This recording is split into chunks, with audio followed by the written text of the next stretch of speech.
Boracay.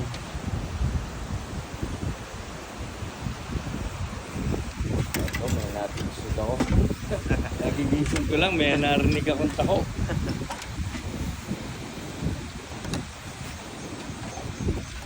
Bali 50 pesos daw ang isa. Yun, the famous anong tawag dyan? Sago. Sago at saka ano? Carnival. Yun, arnival. Nako, paano ko ito hahawakan? Isa-isahin ko.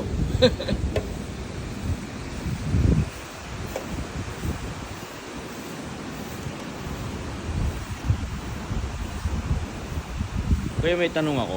Alam niyo saan ba dito ang municipal ng Malay? Malay. Sa kabila po, tawid po kayo ng baybay.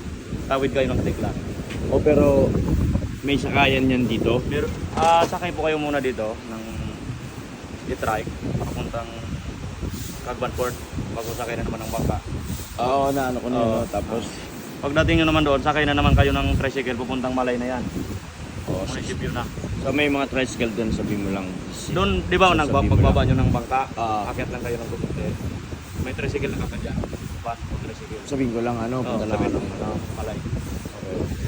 Tapos kuha ka nung drone drone permit. Kukuha kayo ng permit. Oo. Pwede nga ho yan. Kasi yakit ko muna yung mga iba Morning mga ka-travelers. Ito, papunta kami sa Bulabog Beach. Kabilang isla ng Boracay kasi kailangan namin maabutan namin ang haring araw. Pag-angat ng haring araw. Paglabas. Sabi ni Kuya, 10 minutes daw. Layo ng 10 minutes. Bali, usually magkabilaan na isla. Yun yung sinasabi niyan, 10 minutes. Ito na. A few inches later, 2 hours later, 1 eternity later.